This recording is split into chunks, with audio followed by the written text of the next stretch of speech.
Au sommaire de votre émission, les commémorations du 80e anniversaire de la Libération dans le pays de Bitche battent leur plein. Parmi les temps forts du week-end, de nombreuses cérémonies et le concert de l'orchestre de chambre de la Grande Région. Samedi, un convoi de véhicules militaires d'époque reliera Bitche à Rimelin. Laurent Deutsch était de passage au Simserhof le week-end dernier pour son spectacle romanesque, un one-man show consacré aux origines de la langue française. En amont, il a animé une conférence sur la façon dont il vulgarise l'histoire sur sa chaîne YouTube. Et puis bonne nouvelle pour la commune de Eckenransbach, l'unique classe de l'école primaire pourrait finalement rester ouverte à la rentrée, seule condition imposée par l'administration qu'il y ait 51 élèves inscrits au minimum. Une nouvelle évaluation est prévue en juin. Les salariés de MM Packaging toujours mobilisés après l'annonce de la fermeture du site de Sarreguemines. Cette nuit, 25 d'entre eux ont pris la route vers l'Autriche pour manifester leur colère devant le siège social de l'entreprise. Ils exigent de meilleures conditions de départ alors que les négociations sont actuellement au point mort selon le syndicat Force ouvrière. Cette semaine, l'Assemblée du département de la Moselle examine le budget primitif 2025. Plusieurs grands projets sont dans les tuyaux comme la création d'un centre de santé départemental et le lancement d'un programme de l'habitat pour lutter contre les logements vacants. L'hôtellerie, la restauration et le tourisme peinent à recruter. Pour tenter d'y remédier, France Travail a organisé avant-hier un forum de rencontres entre candidats et employeurs à Wieswiller. 25 entreprises ont répondu présentes. La ville de Sarreguemines lance le label Family Friendly pour valoriser l'accueil des enfants dans ses restaurants. 10 établissements ont déjà adhéré à cette initiative qui repose sur des critères comme la mise à disposition d'une table à langer, d'un menu enfant ou encore d'une chaise haute. Les élus du CIDEM ont présenté cette semaine le rapport d'orientation budgétaire 2024. En exploitation, le résultat approche les 2 millions d'euros, tandis que l'investissement est en déficit. La dette s'élève à 173 euros par habitant. Le budget sera présenté lors du comité syndical du 31 mars. Les designers, architectes et paysagistes de la résidence des Monts Forestiers ont ouvert un pied-à-terre à Bitche du 5 au 29 mars. Leur objectif, récolter des informations sur la filière bois auprès de la population. Pour ce faire, plusieurs activités sont proposées, des lectures, des ciné-débats et une soirée discussion. Débat le 14 mars à 18h30. L'artiste Aude Pernaut expose plus d'une vingtaine d'œuvres à la galerie Bitche et Art sur le thème de la nature. Elle y présente ses techniques de peinture et ses sources d'inspiration issues des paysages et de l'architecture environnante. L'exposition est à voir jusqu'au 3 mai prochain. Bonjour à toutes et à tous, merci de nous avoir rejoints sur Mosaïque Cristal. Très heureux de vous retrouver pour faire ensemble le tour de l'actualité de notre territoire. C'est une guerre méconnue, pourtant parmi les plus sanglantes de l'histoire mosellane. En 1525, des milliers de paysans se sont révoltés contre les seigneurs. Alain Kerman, compositeur, et Charlie Dame, auteur d'un livre sur le sujet, retracent cet épisode à travers un spectacle. Ils seront nos invités tout à l'heure. On commence avec cet important week-end de commémoration au pays de Bitche. Rimelin, Lemberg et Bitche s'apprêtent à célébrer les 80 ans de leur libération. De nombreux hommages seront rendus, hommages auxquels seront associés les familles des libérateurs. On fait le point sur ce qui vous attend dans ce reportage de Marie-Morgane Pires. L'émotion et le partage, les maîtres mots pour le week-end de commémoration du 80e anniversaire de la Libération. 3 communes se sont unies pour organiser de nombreux événements, Bitche, Lemberg et Rimelin. Autour des différents temps forts, 25 familles de vétérans, soit 63 personnes venues des États-Unis, seront présentes. Toutes ces familles n'ont pas l'occasion de se rencontrer et cette année à Bitche, ce sera vraiment la première fois où il y aura toutes ces familles, 25 familles qui ne se connaissent pas mais dont les parents ont servi dans les mêmes unités, qui vont pouvoir se rencontrer et du coup en apprendre les uns par rapport aux autres sur le parcours familial des parents. On a les côtés officiels, mais on aime bien aussi que la population puisse rencontrer, revoir ces familles de vétérans. Les festivités démarreront ce vendredi 14 mars avec une projection de photos d'archives, mise en musique par l'harmonie du pays de Bitche à l'espace Cassin. Samedi 15 mars, un convoi de véhicules d'époque avec des familles américaines à bord circulera au départ de Bitche. Il passera ensuite par Lemberg, Enchambert, Petit-Réderchin, Rohrbach, Guisin, Bettwiller, puis Rimelin.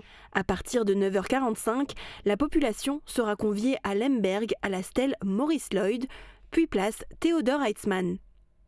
À Rimelin, une cérémonie sera organisée à 15h. Du vendredi au dimanche, une exposition composée d'une quarantaine de photos inédites, de documents et d'objets trouvés sur le champ de bataille de Rimelin sera visible en mairie. La journée du dimanche débutera dès 8h30 à Beach avec la levée des couleurs américaines. Suivront un office œcuménique, une cérémonie à la stèle de la 100e division d'infanterie US, puis sur la place de la Légion d'honneur. Un défilé sera organisé jusqu'à la place d'armes du quartier Tessier, où une nouvelle cérémonie sera organisée, en partenariat avec le département de la Moselle. L'espace mémoire ouvrira ensuite ses portes aux visiteurs et aux familles américaines.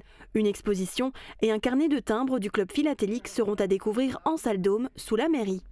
Le week-end s'achèvera avec 2 événements à l'espace Cassin.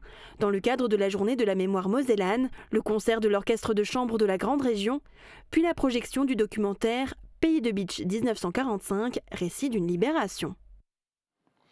Pour l'ensemble des événements du week-end, l'entrée est libre. Attention toutefois pour le concert et la projection du documentaire dimanche à Beach.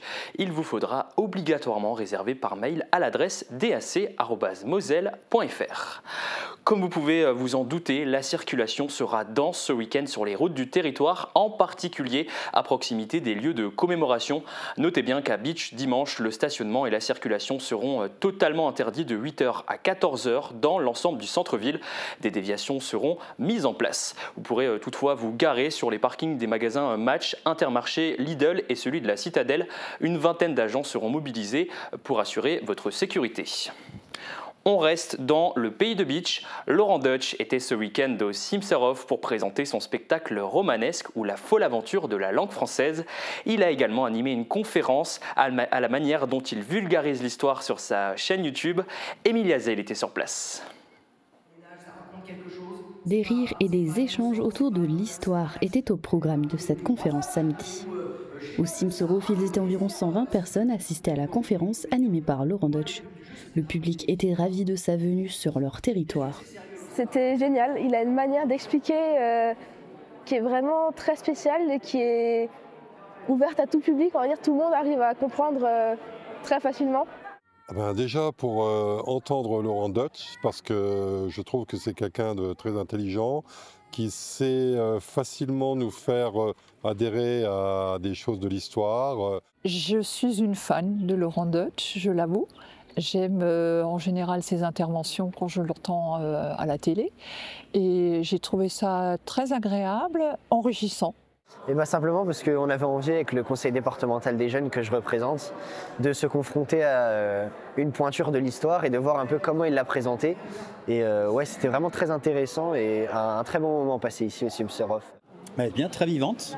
Très vivante. C'est vrai que ça donne envie de venir voir le spectacle demain. Et voilà, ouais, j'ai que du bien à en dire. Ça donne envie de s'intéresser à l'histoire et aussi à l'histoire de la langue française qui paraît moins barbante. Avec humour et simplicité, les échanges se sont faits principalement sur les origines de différentes langues, notamment du français. Sorte de prélude à son spectacle ayant eu lieu dimanche. Il y a eu différents courants. On sait aujourd'hui qu'en gros, il y a 2 grosses familles de langues qui existent. Une langue qui est plutôt du côté au sud de l'équateur, qui est la langue sémite, et une langue qui est plutôt au nord, qui est la langue indo-européenne. Et c'est vrai que c'est les 2 grosses familles. Mais il y a plein d'autres familles qui sont orphelines de tout ça. Tu vois, moi je dis, mes parents, mon père est hongrois, et nous, notre langue, elle est ni indo-européenne, ni sémite. Pour Laurent Deutsch, c'était l'occasion de découvrir davantage la Moselle. J'étais content parce que je suis curieux et c'est vrai que pour moi la Moselle, depuis cette odyssée que j'ai commencée il y a 6 ans, c'est encore un peu une terre incognita. Donc c'est une terre riche de promesses, pleine de promesses, il y a plein de richesses ici et j'ai hâte de venir les arpenter, d'en faire le tour et ça commence aujourd'hui. Ouais, je suis content. J'étais déjà passé dans le coin, j'étais déjà allé du côté de Valmy, peut-être le plus loin que j'ai fait. J'ai joué à Metz, j'ai été à jouer à Nancy, mais je connais pas autour. Donc là, monter à la frontière jusqu'à Beach, c'est exotique, c'est une plage. Beach, c'est ce que ça veut dire d'ailleurs, c'est une plage, c'est une plage. C'est the place to beach. On vous en parlait en début de semaine, plusieurs écoles de notre arrondissement pourraient perdre des classes à la rentrée. Souvenez-vous, lundi, lors d'une réunion en préfecture, l'administration a fait machine arrière sur la fermeture prévue à Lixin-les-Roulins et ce n'est pas la seule.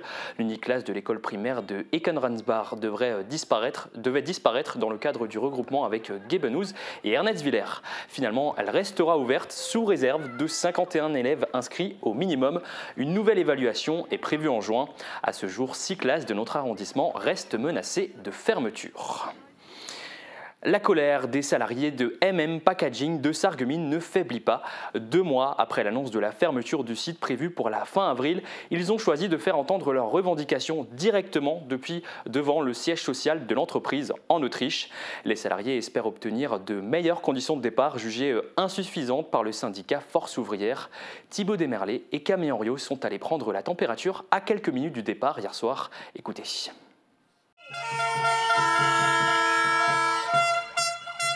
Des revendications portées jusqu'au sommet. Ce jeudi matin, 25 des 50 salariés de Packaging manifestent en Autriche devant le siège social de leur entreprise Meyer Meinhof Kartongesellschaft.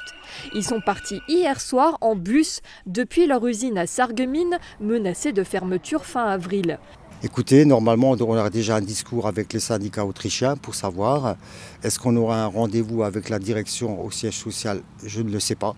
On verra bien et puis on essaiera d'avoir un dialogue avec eux. On aimerait tous, les syndicats autrichiens, fêter avec vous, mais en fait, de nouveau, on est en train de protester. Parce que on bosse comme des malades, vous bossez comme des malades, mais les profits, c'est quelqu'un d'autre qui se les met dans les poches. C'est pas du tout normal. Une mobilisation au plus haut niveau, jugée nécessaire selon ces salariés grévistes, car les négociations sont actuellement au point mort avec la direction à Sarreguemines. Étant donné que de toute façon, ici, les revendications ou les négociations sont toujours en cours, donc on va essayer de faire le maximum pour avoir éventuellement un dialogue et puis manifester aussi pour leur montrer qu'on n'est pas d'accord avec ce qui se passe en ce moment. Une nouvelle réunion a eu lieu ce mercredi matin. Syndicats et direction ne s'entendent pas, notamment sur la compensation salariale en cas de nouvel emploi moins bien rémunéré de l'ex-salarié. Donc nous ne sommes pas d'accord, nous souhaitons quand même avoir le taux plein, donc le salaire actuel sur 12 mois et la direction propose que sur 9 mois à 15%. Outre les désaccords sur les congés de reclassement, le syndicat s'inquiète pour l'avenir des seniors de l'entreprise. Une dizaine des 50 salariés de Packaging à Sarreguemines ont plus de 57 ans, rappelle Force ouvrière dans un communiqué publié ce lundi. Concernant les seniors, ils n'en ont pas vraiment parlé. Ils se dirigent plus vers l'emploi, mais sachant qu'il y a des personnes, nous sommes quand même une société où il y a des personnes qui sont proches de la retraite. Et ils ont proposé de faire un reclassement ou une adaptation, mais sachant que nous passons dans une commission, celle-ci ne sera pas valide puisque nous allons retrouver sur les bancs d'école et à la fin on va toucher notre retraite. Donc c'est à peine perdu cette reconversion. Cette mobilisation en Autriche se poursuit tout au long de la matinée et en début d'après-midi. Pour les salariés, c'est l'une des dernières chances de faire bouger les lignes. Car la prochaine réunion de négociation est prévue le 19 mars prochain avec la direction à Sarreguemines.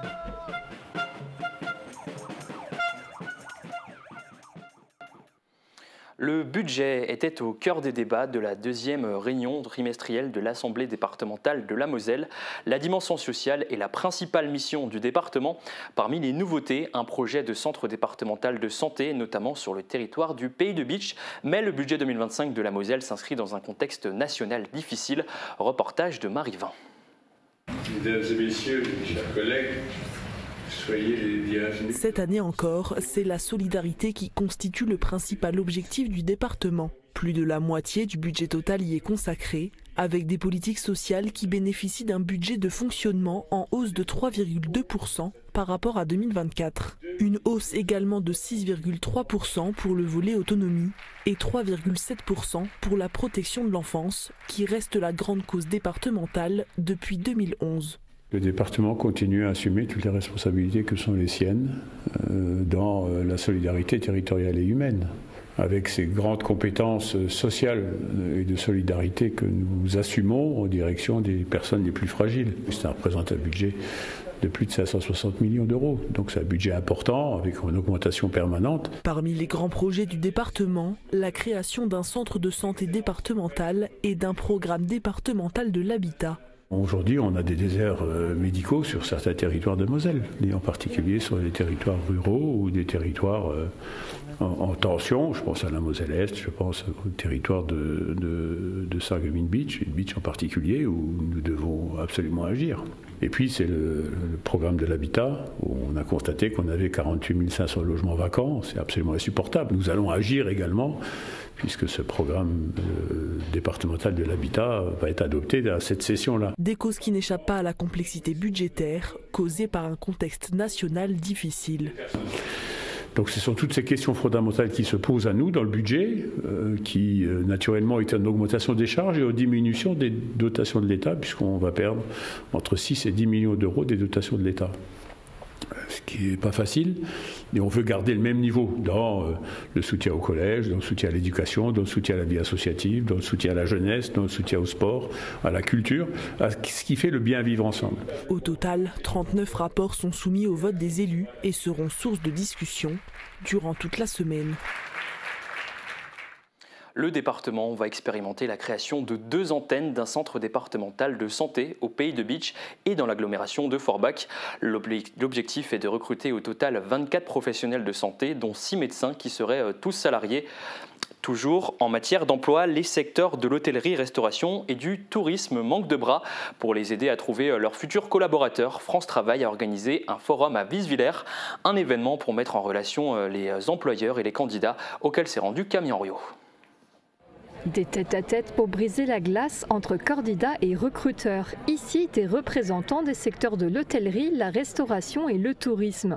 Ça tombe bien, Mathieu, originaire du Beachland, souhaite se reconvertir dans la branche touristique.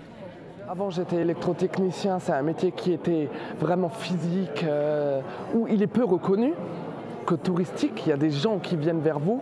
Et là, je me dis, plutôt que de me casser le dos à faire un métier qui est dur et qui me casse de plus en plus, faire un métier qui a un sens, montrer, faire, voilà, pourquoi pas essayer. Ce forum est également une aubaine pour Claire, habitante de la région sarregueminoise. Moi, je suis venue au forum grâce à France Travail qui m'a inscrite et donc je cherche principalement dans l'accueil. Donc que ce soit dans le tourisme, l'hôtellerie ou bien en structure, en magasin, etc. J'ai donné quelques CV, j'ai eu quelques entretiens, nous verrons bien ce que ça donne. Et puis j'ai un gros problème, c'est que j'ai pas de voiture actuellement, donc j'ai plutôt tablé sur Sarreguemines en fait. Rechercher la proximité avec les candidats de notre région pour faciliter les recrutements, c'était l'un des objectifs de ce forum, car ces secteurs d'activité font souvent face à des difficultés de recrutement.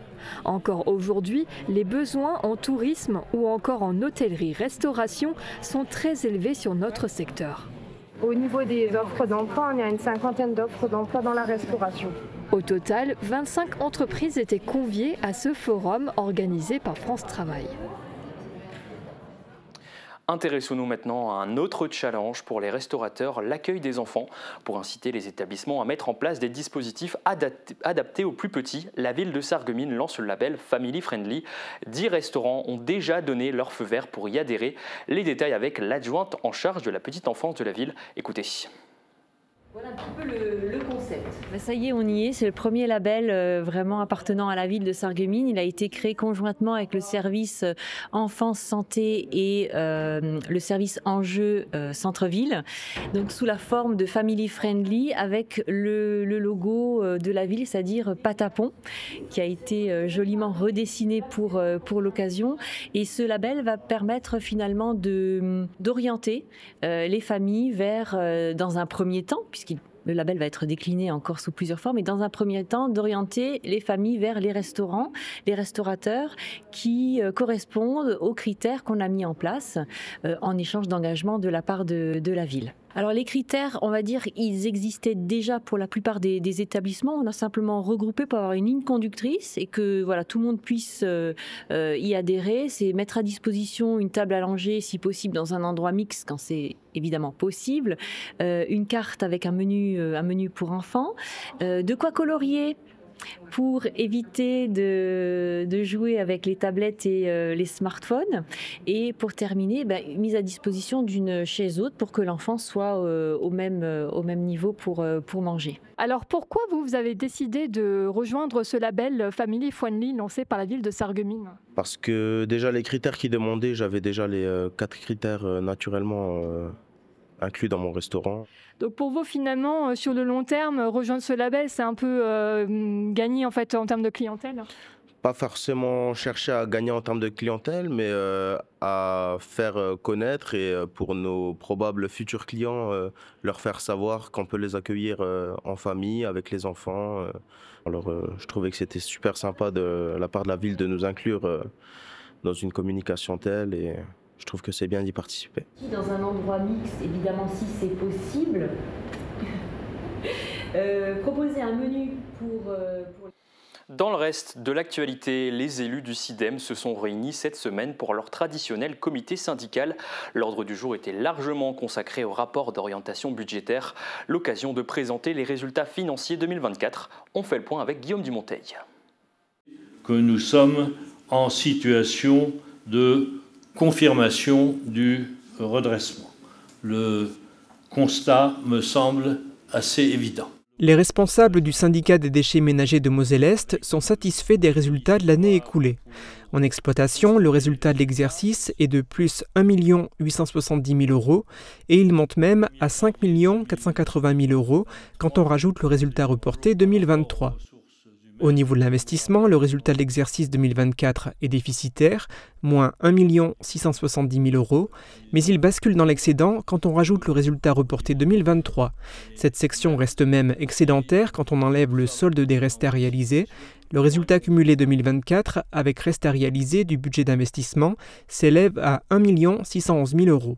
Autre donnée importante, tant elle impressionne par son montant, le poids de la dette, au 31 décembre 2024, elle s'élevait à 62 560 000 €.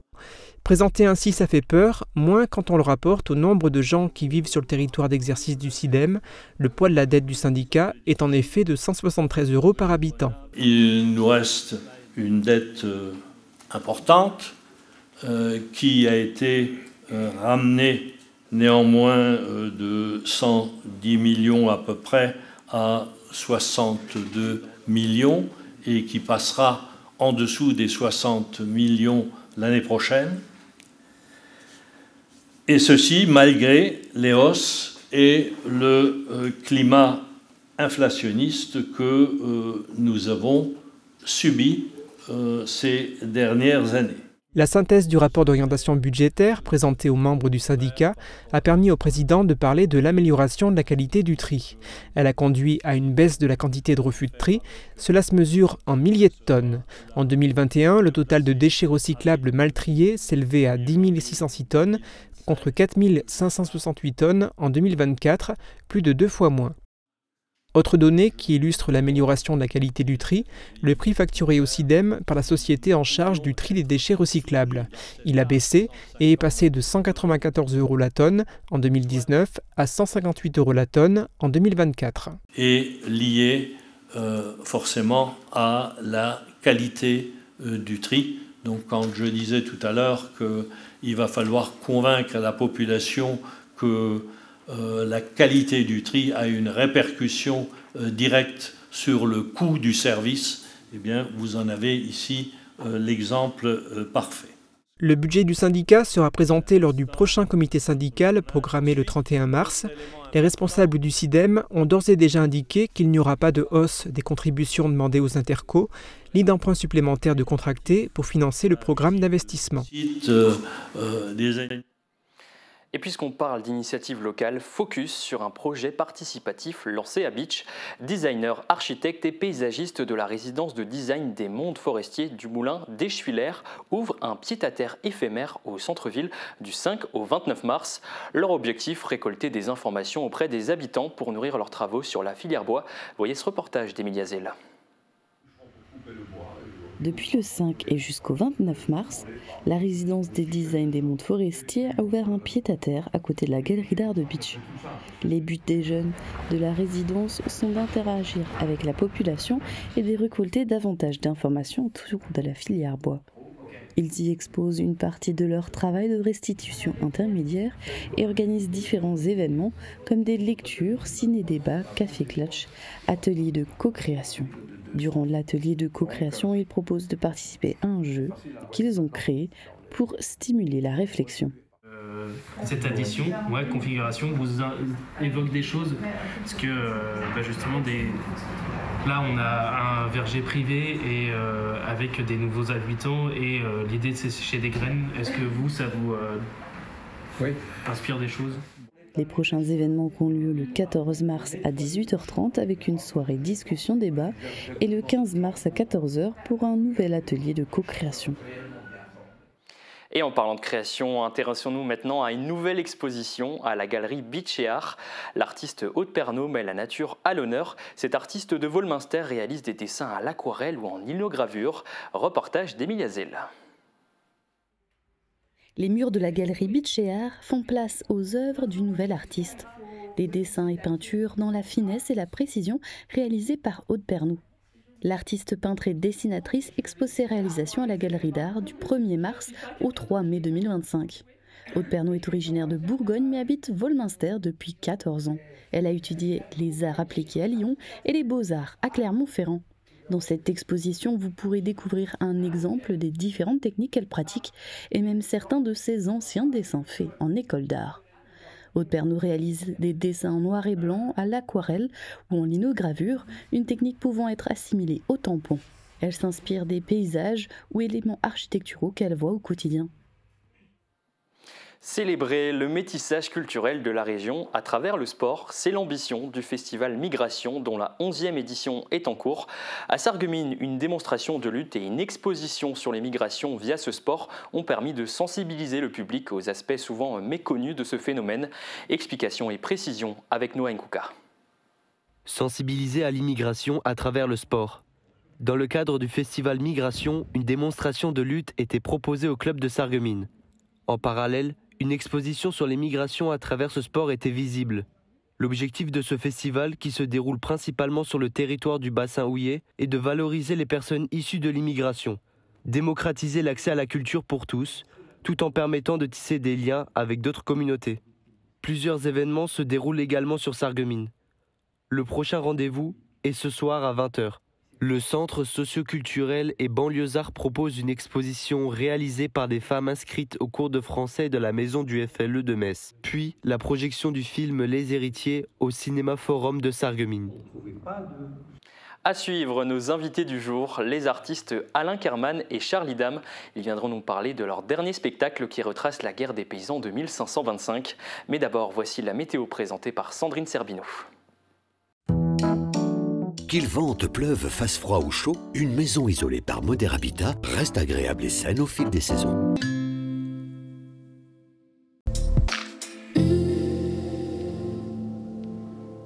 Bonjour tout le monde, après l'épisode de neige aujourd'hui, demain matin, le ciel sera très nuageux en donnant quelques averses. L'après-midi, il y aura une alternance d'éclaircies et de passages nuageux. Bonnets et écharpes seront encore de vigueur, les températures seront comprises entre 2 et 4 degrés le matin et grimperont jusqu'à 7 degrés en cours de journée. Demain, nous souhaiterons une bonne fête aux Mathildes. Le soleil nous accompagnera de 6h50 à 18h34. Passez une belle journée sur Mosaïque Cristal.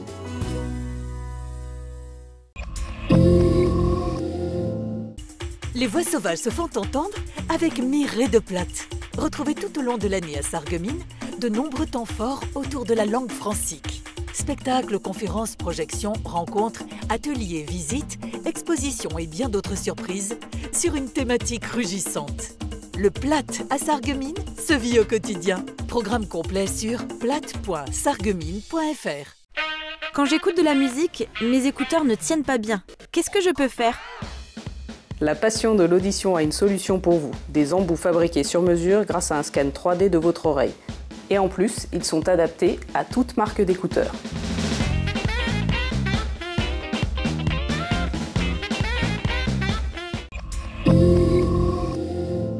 C'est parti pour une nouvelle aventure en immersion. Cette semaine, je vous embarque dans l'univers de Johanna Lagrave au Pot Milnov pour découvrir son processus de création. J'aime bien travailler vite en fait et j'ai appris petit à petit à peaufiner les détails parce que je me suis rendu compte que finalement déjà ça donnait une autre dimension à mon travail et surtout l'aquarelle en fait ce qui est bien c'est qu'il y a un peu cet aspect méditatif aussi quand on travaille à l'aquarelle, le fait, on est obligé de prendre patience en fait, parce que ça se travaille couche par couche. Tu vas pas du tout travailler là-dessus, tu vas travailler sur toi-même. Oh, wow. Quand j'ai commencé à peindre, j'ai toujours voulu travailler sur des grandes toiles. Je me suis dit, finalement, tu n'as jamais fait du wall art, de l'art sur les murs. Et j'ai eu envie de m'y essayer, donc sur les murs de ma maison, dans un premier temps. Une personnalité haute en couleurs à découvrir ce vendredi sur Mosaïque Cristal.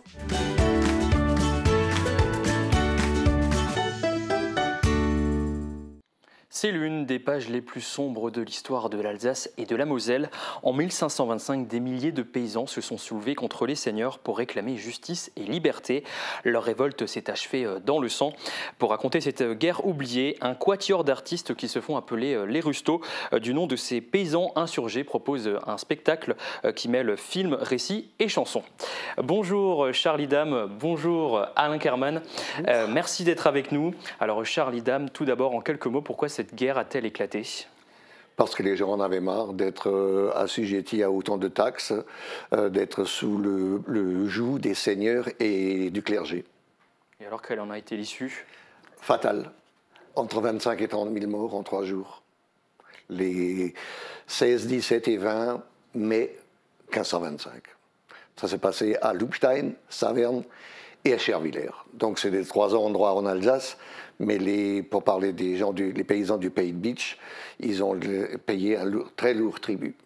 On ne sait pas exactement combien ont été tués, mais les historiens aujourd'hui s'accordent à dire au total, il y a eu entre 25 et 30 000. Il ne faut pas oublier que cette guerre a aussi lieu en Allemagne, dans le sud de l'Allemagne et au centre, en Autriche et une partie du nord de l'Italie, et qui au total a fait plus de 100 000 morts.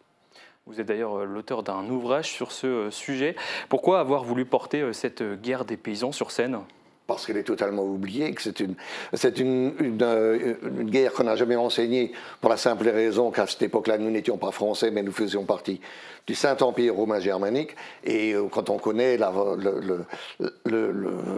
l'intérêt que porte la France à ces batailles, et surtout à ce que nous avons vécu à l'époque, donc il fallait quand même que quelqu'un, ou nous sommes quand même plusieurs, avoir il y a une association qui s'est créée il n'y a pas longtemps en Alsace pour la commémoration, et donc il y a un certain nombre de gens qui se sont intéressés à cette question, et donc on commémore tout de même les 500 ans cette année. Vous avez construit ce show sur la base, on l'a dit, de votre livre. Ce spectacle est-il donc une adaptation fidèle ou est-ce qu'il apporte des nouveaux éclairages par rapport à votre ouvrage ? Alors, le roman, c'est 600 pages, j'ai mis 5 ans à l'écrire, absolument. Il a été vérifié par des historiens. Tout le monde ne lira pas ce roman, mais on s'est dit, on va adapter quelque chose au niveau d'un spectacle à partir de ce roman, à partir de l'histoire, disons proprement dite.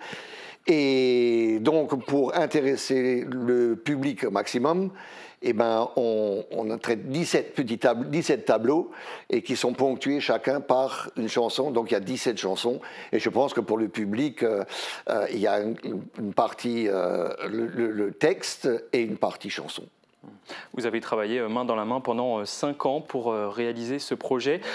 Comment vous avez procédé pour coller au plus près de la réalité historique ? J'ai mis 5 ans pour écrire le roman. Au total, j'ai dû lire quelque chose comme 200 ou 250 bouquins pour les livres d'histoire. Donc voilà, une fois que le roman a été sorti et puis vérifié et validé par des historiens, donc à partir de là, il était relativement facile de tirer 17 tableaux pour expliquer aux gens en 1h30 ce que c'était, en leur faisant passer un moment à la fois ludique et leur apprendre une page d'histoire. Il y aura 2 autres personnes sur scène à vos côtés pour jouer ce spectacle. Quel sera le rôle de chacun d'entre vous ? Donc nous avons un quatuor de chanteurs avec donc 3 chanteurs et une chanteuse. Chacun et chacune a sa voix. Donc j'ai fait un arrangement. Alors il faut dire que pratiquement toutes les musiques ont été composées par Charlie. Moi, je suis l'arrangeur de ces musiques, donc j'ai fait des arrangements vocaux, mais aussi, comme j'ai un studio d'enregistrement, j'ai joué beaucoup d'instruments réels, la guitare, la trompette, la flûte, etc.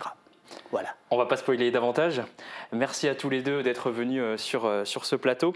Rendez-vous donc le 22 mars à 20h au complexe culturel et sportif de Sarralbe pour découvrir ce spectacle. Réservation au 07 83 13 69 33.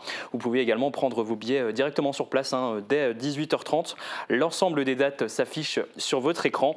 Pour Beach, rendez-vous le 5 avril et à Sarreguemines, ce sera le 10 octobre. On se retrouve dans un instant sur Mosaïque Cristal.